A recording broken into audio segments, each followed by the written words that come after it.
साथियों नमस्कार, मैं हूं आपका दोस्त मंगलेश्वर सिंह परिहार और प्रजय सिंह। हमेशा के जैसे एक और भी बहुत ही महत्वपूर्ण विषय पे मैं आज बात आपसे मैं करूंगा। साथियों आज मैं बात करूंगी सीढ़ियों की। सीढ़ी समझते हैं?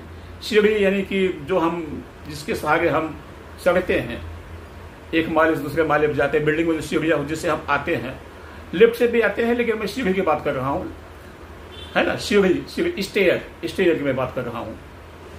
आज मैं बात करूंगा स्टेयर यानी कि सीढ़ी के बारे में। साथियों सीढ़ी हमें क्या सिखाती है? आपने कभी चिंतन किया सीढ़ी से हम क्या सीख सकते हैं? सीढ़ी क्या कहती है? सीढ़ी से क्या सीखा जा सकता है? आज की चर्चा इस विषय पर है। देखिए सीढ़ी का उपयोग क्या है, पहले मैं उस विषय में आपसे बात कर लूं कि सीढ़ी यानी कि पहले माले से दूसरे माले तक पहुंचने के लिए कम से कम नहीं तो 20-25 सीढ़ियां होती हैं, 10 सीढ़ी जो भी होती है, एक से ज्यादा होती है, कम से 10-12 होती है। हर बिल्डिंग की ऊंचाई पर डिपेंड है अलग अलग। तो एक से ज्यादा सीढ़ियां होती है। मान लेते 10 सीढ़ी होती है पहले माले से दूसरे माले पे, यानी कि पहले माले के व्यक्ति को दूसरे माले पे जाना है। पहले माले पे रहने वाले व्यक्ति की मंजिल दूसरा माला है, उसको दूसरे माले पे जाना है। बड़े ध्यान से बात सुनिए। तो अब इस व्यक्ति को जाने के लिए एक सहारा चाहिए। कैसे जाएगा? जाहिर सी बात, जो सीढ़ी है उसी सीढ़ी से जाएगा। तो अब ये पहले माले का व्यक्ति दूसरे माले पे जाने के लिए सीढ़ी के रास्ते जाता है। कैसे जाएगा? सबसे पहला पाव उसका कहां जाएगा? पहली सीढ़ी पे जाएगा।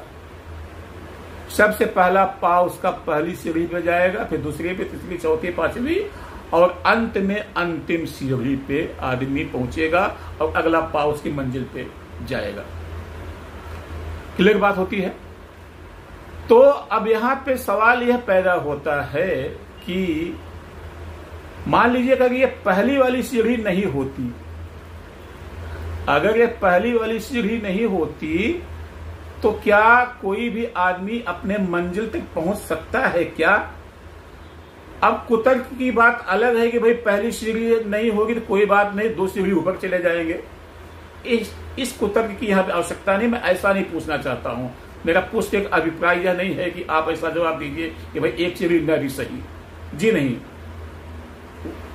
एक सही तर्क के माध्यम से समझा जाए तो जी नहीं। अगर पहली सीढ़ी नहीं होगी तो बीच की सीढ़ियों का कोई भी महत्व नहीं है और अंतिम सीढ़ी का भी कोई महत्व नहीं है। पहली सीढ़ी का सबसे ज्यादा महत्व है।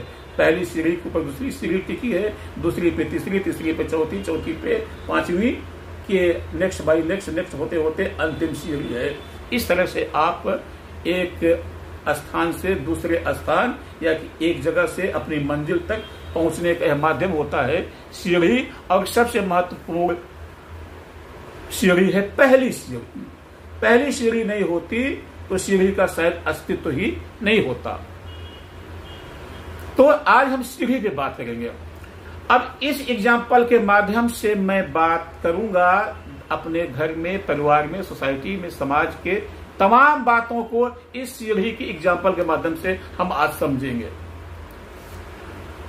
तो जैसा कि अभी हमने देखा कि पहली सीढ़ी नहीं होती तो मंजिल तक कोई आदमी पहुंच नहीं सकता है, बात प्रमाणित होती है ना। ओके, चलिए अब मान लीजिए कि कल्पना कीजिए, एक एग्जाम्पल हम लेते, एक उदाहरण हम लेते हैं कि जब हमारा देश ये गुलाम था, उसके तमाम पहलू, तमाम विषय पे बातें नहीं हो पाएंगी, खाली बहुत कम अपने काम भर की बातों पे हम चर्चा करेंगे। तो जब ये हमारा देश अंग्रेजों की अधीन था, गुलाम था, तो जरा कल्पना कीजिए कि शायद किसी एक पहले आदमी ने इस त्रासदी से, इस गुलामी की व्यथा से व्यथित हुआ होगा, चिंतित हुआ होगा, टेंशन में आया होगा और इस गुलामी से निजात पाने की दिशा में सोचा होगा सबसे पहले अपने दिमाग में। किसने सोचा होगा सबसे पहले? पहला आदमी।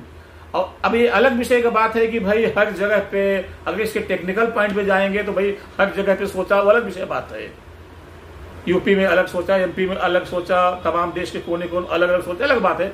एक मैं यूनिट में अगर खाली बात करूं जो पहला आदमी रहा होगा जिसने सोचा होगा कि भाई गुलामी से हमको निजात पाना है, तो अगर तो वह पहला आदमी दिमाग में सोचा होगा, फिर सोचने के बाद में उसको क्रियान्वित करने के लिए कुछ अपना प्रयास करना चालू हुआ होगा, और उस पहले आदमी ने शायद ही सफलता पाई होगी। गुलामी की जंजीर को तोड़ने में, गुलामी से देश को मुक्त करवाने में शायद वो पहला आदमी जो भी रहा होंगे वो सफलता नहीं पाए होंगे। उनको तो बड़ी दर्दनाक मौत से मार दिया गया है, होगा नहीं कहूंगा, प्रमाणित बातें, ऐतिहासिक बातें हैं। उनको नाखूनों में कील ठोक ठोक के मारा गया, फांसी के फंदों चढ़ाया गया। यानी वह आदमी स्वतंत्रता की सुबह वह पहली किरण नहीं देख पाया, भोग नहीं देख पाया, और वह पहला ही आदमी नहीं, अनगिनत लोगों ने मतलब कि अपनी जान गंवा दिया, लेकिन स्वतंत्रता का सूरज उन लोगों ने नहीं देखा। मैं क्या बताना चाहता हूं कि वह पहला आदमी भी नहीं देखा, वह पहला सीढ़ी से भी मतलब मंजिल नहीं मिली, पहली सीढ़ी से भी मंजिल, स्वतंत्रता की मंजिल नहीं मिली, दूसरी से भी नहीं मिली, चौथी पांचवी से भी नहीं मिली। मंजिल तो मिली है उस अंतिम वाली सीढ़ी से, देखा जाए तो बस एक अंतिम सीढ़ी के ऊपर पांव रखा और मंजिल पे पहुंच गए। लेकिन वह अंतिम सीढ़ी बनी कैसे? इसी पहली सीढ़ी के मन में जो बातें आई, दिमाग में जो बातें आई, जो विचार आया, उस विचार को ही उस दूसरी सीढ़ी ने, उस दूसरे व्यक्ति ने देखा, अडॉप्ट किया, और वह भी उस पहली सीढ़ी की हाँ में हाँ मिलाया, पहले व्यक्ति के हाँ में हाँ मिलाया, यानी पहले क्रांतिकारी की हाँ में हाँ मिलाया, और इस तरह से बनते बनते 1 से 2, 2 से 2, 4 से 10 से लाख से करोड़ से होते हुए पूरा देश स्वतंत्रता की आंदोलन में कूदा, और अंततः हमारे देश ने स्वतंत्रता के आनंद को चखा। लेकिन कितनी कुर्बानियां गई, कितनी सीढ़ियां इसमें लगी हुई हैं, उनकी कोई गिनती नहीं है। तो कहने का मतलब मेरा यहां पर यह है कि अगर एक पहला आदमी किसी भी अन्याय के खिलाफ, इस एग्जाम्पल का, इस सीढ़ी का, इस स्वतंत्रता की जो बातें की गई, इस उदाहरण के माध्यम से हम ये बात कहना चाहते हैं, इस बात पे मेरा फोकस है, ये संदेश है, ये चर्चा है, ये चिंतन है कि अगर किसी भी बात को, चाहे वो दुख का होने दो, सुख का होने दो, विडंबना का होने दीजिए, शोषण का होने दीजिए, अत्याचार का होने दीजिए, अगर हम सह के बैठे रहेंगे, हम इस उम्मीद में बैठे रहेंगे कोई अगला वाला बोले हम उसके साथ में चलेंगे, तो ऐसा नहीं हो पाएगा। एक किसी न किसी को कुर्बानी देना पड़ेगा, उसको खड़ा होना पड़ेगा, पहली सीढ़ी बनना पड़ेगा। तो जब पहली सीढ़ी बनेगा तो दूसरी सीढ़ी भी आप ऑटोमेटिक बन जाएगा, तीसरी बनेगी, और अंततः मंजिल तक पहुंचा जा सकता है। तो इस तरह से पहली सीढ़ी की भूमिका सबसे बड़ी होती है कि उसने एक विचार को जन्म दिया, एक थॉट को जन्म दिया, एक दिशा को जन्म देता है, एक चिंतन करता है नहीं ऐसा होना चाहिए। तो इस तरह से यह पहली सीढ़ी की भूमिका और योगदान पे ये मेरी इस सीढ़ी के माध्यम से हम बात को समझते हैं। तो मेरे साथियों, हमको बैठे नहीं रहना है, हमको कुर्बानी देना पड़ेगा, हमको फांसी पे झूलना पड़ सकता है, हमको गोली खाना पड़ सकता है, हमको किसी भी तरह से हमारा पतन किया जाने की संभावना बनती है, इससे हमको डरना नहीं है, हमको पहली सीढ़ी बनना पड़ेगा। पहली सीढ़ी बनेगा तो ही जाके मंजिल हमको मिलेगी। तो क्रांतिवीर दर्पण यही आपसे अपील करना चाहता है कि किसी भी अत्याचार के खिलाफ, किसी भी शोषण के खिलाफ, किसी भी अन्याय के खिलाफ, घर का हो, परिवार का हो, समाज का हो, घर का हो, परिवार का हो, समाज का, देश का, दुनिया का हो, कहीं का भी हो, आवाज उठाइए। आप आवाज उठाएंगे, दूसरा भी आपसे ताकत पाएगा, बल पाएगा, सीख पाएगा, वो भी आपके हाथ में हाथ मिलाएगा। इस तरह से आपकी आवाज बढ़ती जाएगी, आपका समूह बढ़ता जाएगा, और 10 सीढ़ियां मिल जाएंगी, और अंततः अंतिम सीढ़ी से हम मंजिल को पा जाएंगे। एक एग्जाम्पल के माध्यम से बात को मैं समझाना चाहूंगा। क्या हुआ कि जहां पे मैं काम करता हूं, वहां पे एक कथित दादा रहता है, एक दादा रहता जो टपोरी जिसको कहते हैं, अब वो दादा भी कहलाते हैं, भाई जिसको कहते हैं मुंबई की भाषा में, एक भाई रहता था। तो उस भाई का बड़ा हवा था, और ये हमारे समाज की एक बहुत बड़ी विडंबना है कि वो किसी बात को माउथ पब्लिसिटी इतना दे देती है कि वो बोलते उतना होता भी नहीं, इतना हम बना देते हैं। तो बहुत बड़ा भाई था, हमने भी मैं सुना हुआ था, और जस्ट मेरे बगल में रहता भी था। तो वो अनायास ही हमारे यहाँ पे हमारी कंपनी में जो वॉचमैन आते उनको मारना, सताना, डांटना, ये मेरी जगह यहाँ पे गाड़ी नहीं लगना चाहिए, ये फलाना, उल्टा जब आते। अब हम भी, मैं परदेशी आदमी था, हम भी कमाने के लिए गए हुए हैं। अब हम भी सोचते कौन इसके मुंह से लगे, जाने दीजिए, इसको मतलब नहीं है। हम भी चुपचाप थोड़ा बहुत सह लेते थे, लेकिन हद हो गई सहते सहते। एक दिन क्या हुआ कि वो मेरे अंदर घुस आया, हमारे मतलब ऑफिस के अंदर घुस आया और हमारे टेबल को मतलब तहस नहस करने लग गया, सब फेंकने लग गया।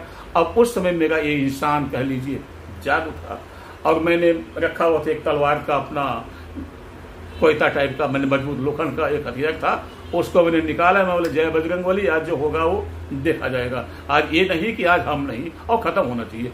और साहब मैंने उसको दौड़ा लिया, कोयता लेके, तलवार को लेके। अब मैं आगे मैं पीछे पीछे, वो आगे आगे भाग गया। अब मैं मतलब दौड़ा तो उसको लिया, भाग तो गया, क्योंकि वो स्थानीय आदमी था, भाई भी था, उसके साथ में तमाम उसके पास साधन संसाधन लोग हैं, टीम है। अब मैं अकेला आदमी और परदेशी आदमी। अब इतना तो कर डाला किस आवेश में, किस दशा स्थिति में। अब मैं सीधा अपना हथियार के साथ, हथियार मैंने रखा और मैं भाग गया पुलिस स्टेशन, जस्ट मेरे बगल में था, पुलिस स्टेशन में चला गया। अब उसके बाद में लंबे एक अंतराल के बाद घटना क्या घटी, कैसा हुआ, जो हुआ अलग विषय, बात चर्चा का, ज्यादा बड़ी बात हो जाएगी। लेकिन उसके बाद में वो भाई मुझको सलाम करने लग गया।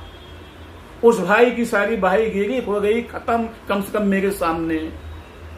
अब उसके लिए मैं भाई हो गया हुआ था, और सबसे बोलता है कि ये मुझको लेके दौड़ाया हुआ था, कोयता लेके दौड़ाया हुआ था भाई। तो इस घटना के माध्यम से मैं ये बताना चाहता हूं कि जहां भी कहीं अत्याचार है, किसी भी तरह का शोषण है, कम से कम आप थोड़ा बोलिए, तो थोड़ा सा बोल देंगे तो सामने वाले के मन में भय हो जाएगा कि नहीं ये बोलता है, ये बोलेगा, ये विरोध कर सकता है। ये बहुत बड़ी बात मैं आप लोगों के सामने रख रहा हूं। ये बहुत बड़ा एग्जाम्पल है कि मैंने इसको भगाया, आज उस एरिया में मैं भाई बन के बैठा हुआ हूं। उसके भी लोग जानते हैं कि मतलब ये खतरनाक आदमी है, इसके पास जाना मत, और कितना खतरनाक हूं मैं ही जानता हूं। खतरनाक मतलब कि हम अनायास लफड़ा दंगा करने वाले हम लोग नहीं है। हाँ, अपनी सुरक्षा के लिए फिर जान की बाजी लगानी पड़े तो फिर वो अलग विषय है। तो इस घटना के माध्यम से मैं यही कहना चाहता हूं, इस शिविर के माध्यम से ही मैं बताना चाहता हूं कि एक आदमी खड़े तो हो यार, कम से कम एक आदमी अन्याय के खिलाफ आवाज तो उठाओ। आप उठाओगे, दूसरा उठाएगा, तीसरा उठाएगा, उसको बल मिलेगा, और आहिस्ता आहिस्ता अन्याय शोषण हमारे घर से, परिवार से, समाज से समाप्त होने की 100% गारंटी बनती है। मैं आपको वचन देता हूं। तो ये है सीढ़ी का महत्व। पहली सीढ़ी आप नहीं बनेंगे तो मंजिल नहीं मिलेगी। बीच की सीढ़ियों का महत्व है, बहुत ज्यादा महत्व है, लेकिन सबसे ज्यादा महत्व पहली सीढ़ी का है। ये सीढ़ी हमको सिखाती है, इस प्रकृति से, अगल बगल से सब चीजें हमको सिखाती है, ये हमको सीखना चाहिए। तो आज हमने सीढ़ी के विषय बात किया। ये बात आपको कैसी लगी? अच्छी लगी हो तो लोगों तक पहुंचाइए। जय हिंद, जय कांति जी।